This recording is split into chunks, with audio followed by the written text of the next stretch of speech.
It's the month of June and things are starting to heat up here on the Blitz. We've enjoyed 2 weeks of voluntary organized team activities, but now things get serious. It's mandatory minicamp time. Next on the Blitz.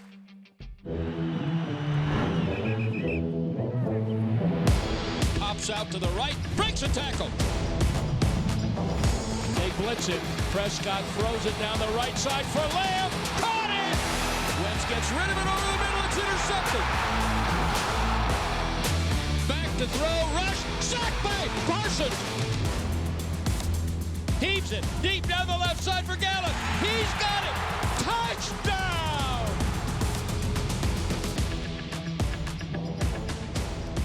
Less than 2 months away from the start of training camp and 3 months away from the regular season opener, hours away from mandatory minicamp. This is the Blitz. Bill Jones along with Kyle Youmans, and you can tell things have gotten serious here on the Blitz because Kyle has broken out his laptop for this edition, chock full of Cowboys information. That's the thing, is that information now begins to pile up because not only is it optional, it's now mandatory for these players to come in and get their offseason work done. So they're in the building. They're starting to build that roster and continue to move forward toward training camp. But, yeah, it gets serious when the laptop comes out, and it's time to get serious. And, the last couple of weeks we've had a chance to check out the team just a little bit, and we've heard from some of the players, too. How about we kick off this edition of the Blitz by hearing from one of the rather more important players on this team? That would be the quarterback. Let's hear from Dak Prescott.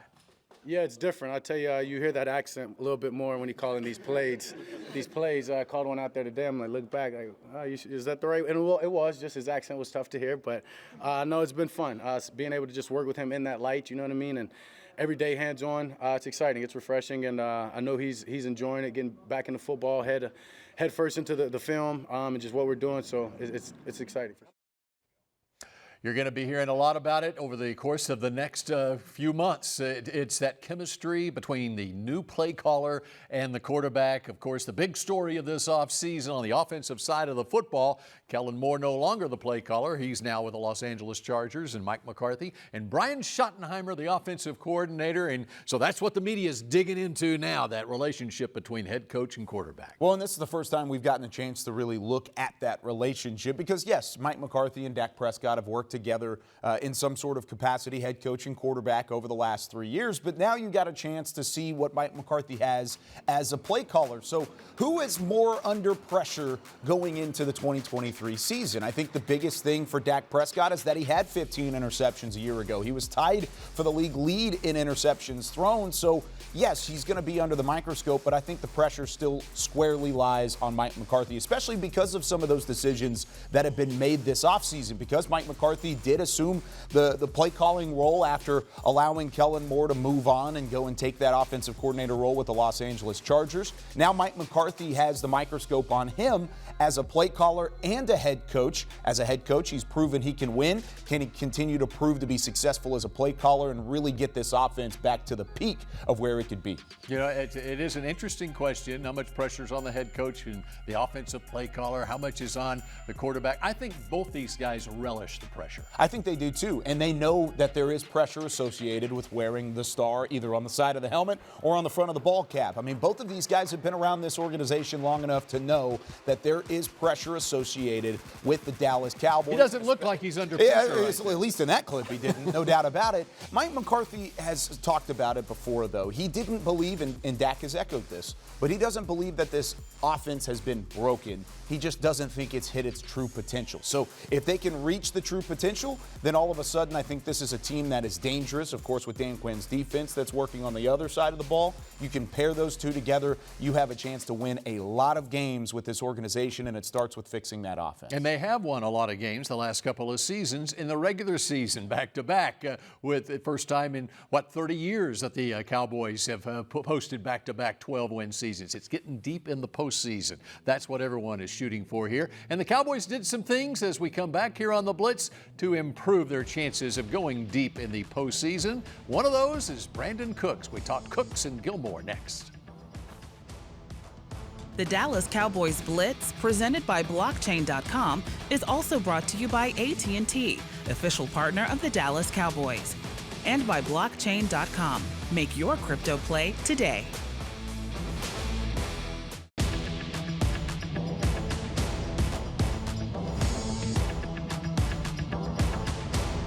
This segment is brought to you by AT&T.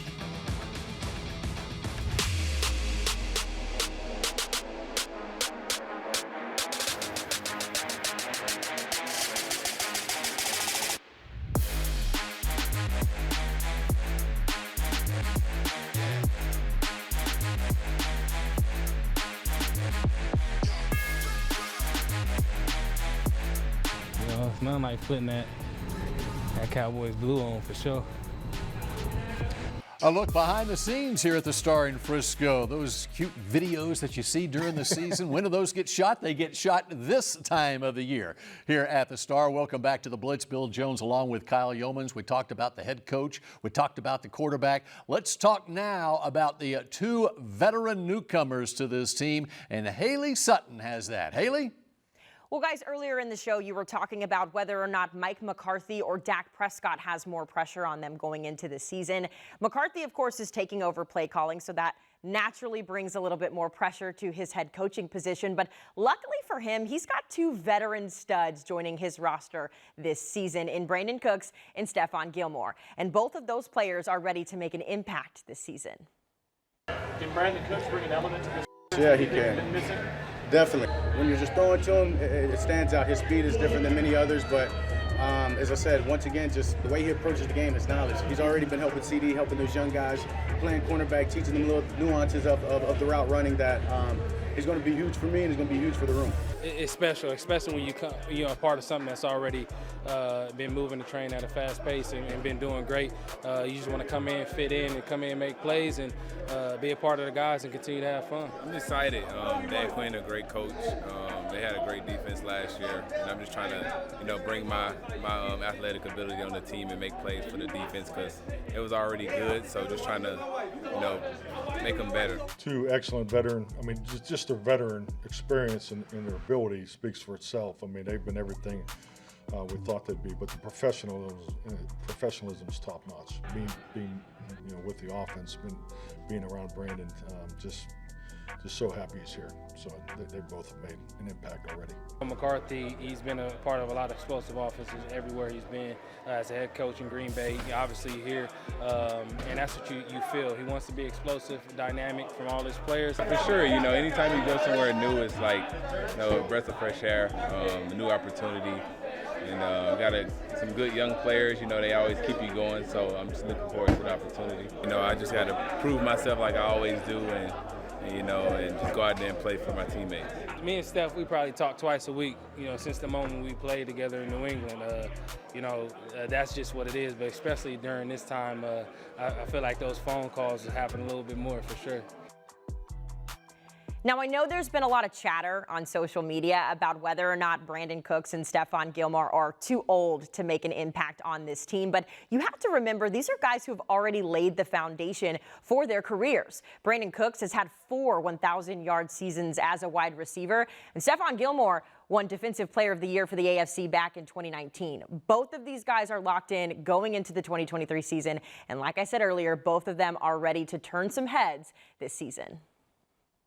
Well, I love both of these acquisitions, Haley. And, Kyle, you look at Brandon Cooks on one side of the football, Stephon Gilmore on the other. The other debate is, okay, which one's going to have the bigger impact on this team this year? What do you think? And I think both players will have an impact because they make the players around them better. Think about Brandon Cooks and his effect on Dak Prescott and even Michael Gallup as a wide receiver 3 instead of having to step into that wide receiver 2 role. And then Stephon Gilmore and the effect that he could have on the cornerback room that is very young with Deron Bland. Of course, you have Trayvon Diggs going into a contract year. But I think Brandon Cooks will bring the biggest uptick from a production standpoint, at least in year 1 for the Cowboys. I mean, even last year with the Houston Texans team that had a rotating door, a revolving door at quarterback with Davis Mills really settling in 13 games last year, Brandon Cooks still had 60 receptions and 700 yards. He had only 3 touchdowns, but he's coming off of years that prior to that, he had at least 1,000 yards receiving in 6 of the last 7 campaigns. So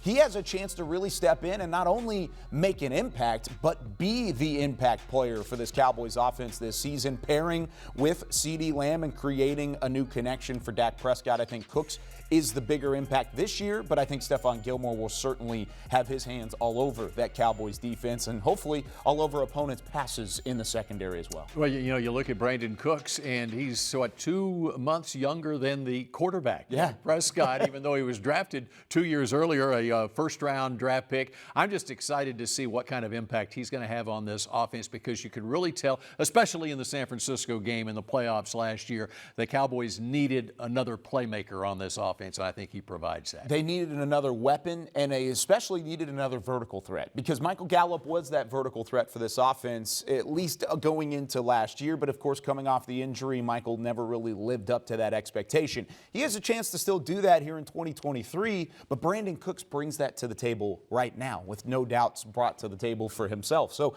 I think Brandon Cooks can bring a verticality to this offense that it hasn't had in quite some time. And then you pair that with Michael Gallup, but also the athleticism and the weaponry that CeeDee Lamb brings. I think both of those things can really combine for a nice touch to this Cowboys offense. How about this? How about another weapon for the Cowboys offense? It was the talk of the last week. DeAndre Hopkins let go by the Arizona Cardinals, and teams bidding for his services this past week. When we come back here on The Blitz.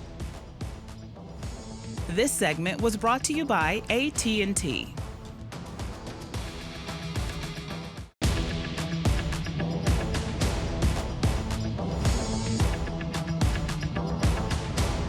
This segment is brought to you by Reliant, the official energy provider of the Dallas Cowboys. It is the month of June, and it's a big time of the year potentially for some veteran players around the league who are looking for new teams to play for. Bill Jones along with Kyle Youmans, and big news for the Cowboys as well. Of course, as you know, once the announcement was made of the Zeke Elliott release back in March, it was listed as a post-June 1st cut. And what that meant for the Cowboys is Zeke's salary, as far as the cap is concerned, what was left on it is split between this year and next year. So all of a sudden, on June 1st, the Cowboys had $10.9 million to play with. You like to have that kind of money to play with, don't you? Yeah, and it adds to the salary cap that was already there. So now you have a little bit more of a window to play around with in free agency if you wanted to add maybe an additional offensive lineman, a potential wide receiver. We just talked about Brandon Cooks and what type of impact he could bring. But yes, you could still add some weaponry to this offense. But they do have some options, and that's something that I think this Cowboys team in the front office hasn't had in quite some time, is options whenever it gets to this time of year. You've seen big-time additions, at least going into training camp. Look at Kevontae Turpin last year. Now, he wasn't a big contract, but he was somebody that the Cowboys added late in the process, but ended up being an impact player in 2022.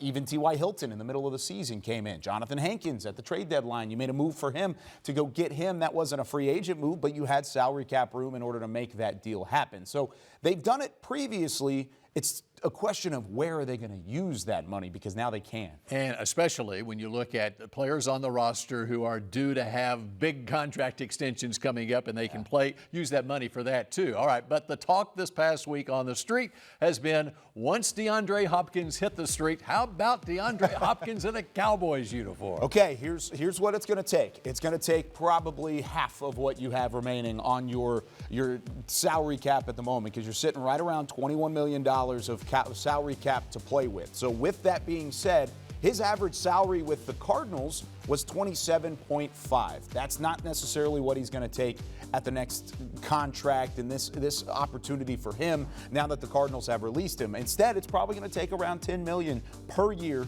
to put him on your football team. So is he worth the $10 million based off of what you have right now? Certainly, he was a great wide receiver in Houston. He continued that with Arizona, had some injury issues. So if he can stay on the field, yes, he would make your offense better. But is he worth the $10 million? I think you feel pretty good about where you're at wide receiver-wise to not have to go and get a guy like DeAndre Hopkins, but it is an option if you wanted to go out and maybe try and put this offense over the top. Well, and some would ask the question, so how many footballs are the Cowboys going to play with this year? If you're going to add Hopkins to Lamb and Cooks and Gallup and Pollard and all the others. That's a good problem to have. I'll take that problem. If you're having to spread the love like that, then that means you just have so many weapons that a defense doesn't know where the football is going either. Because if the offense doesn't know, the defense certainly has no idea where Dak Prescott's going to share the love. So overall, yes, I think DeAndre Hopkins would make your football team better. But is it a must-have for the Cowboys? Absolutely not. It's only if the deal is the right deal. and if DeAndre Hopkins is even interested, because teams and players have used the Cowboys as leverage for bigger deals in the past. Is this just another instance of that happening? I'm thinking a deal that made economic sense for the Cowboys probably does not make economic sense for DeAndre Hopkins. Probably not. Exactly. That's kind of, if you can get it in between $5 to $8 million, I think I'd be all in, but it's probably going to take a lot more than that. All right, when we come back here on the Blitz, let's turn our attention to the defensive side of the football and Ron Curse. What an impact he has made on Dan Quinn's defense. This segment was brought to you by Reliant, the official energy provider of the Dallas Cowboys.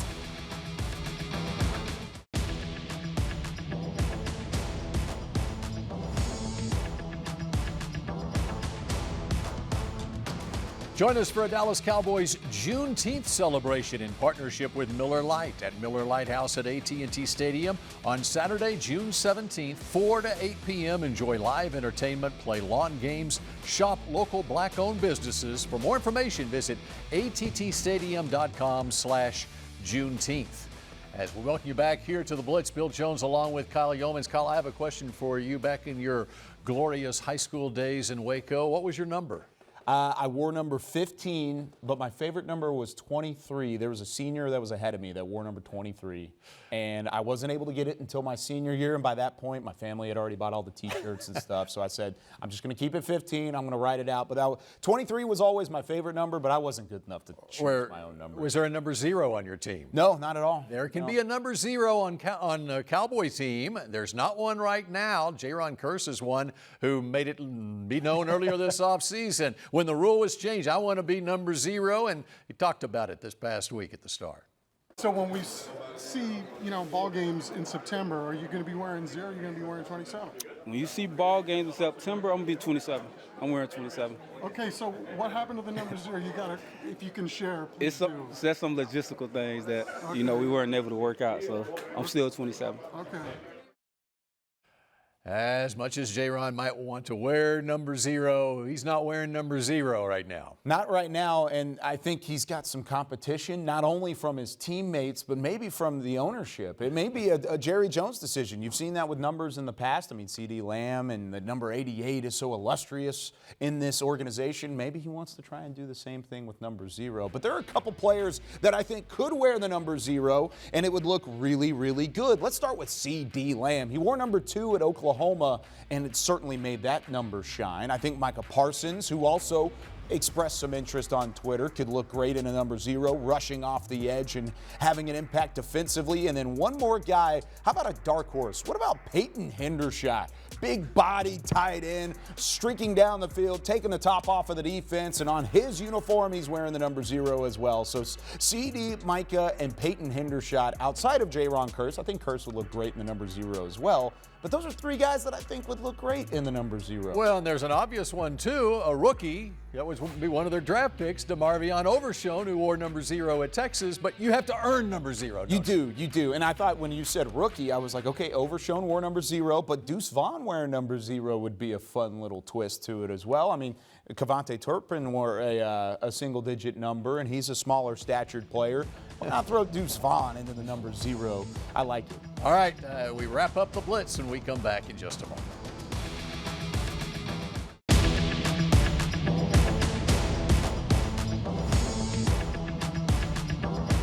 The Dallas Cowboys Blitz, presented by Blockchain.com, was also brought to you by AT&T, official partner of the Dallas Cowboys, and by Blockchain.com. Make your crypto play today.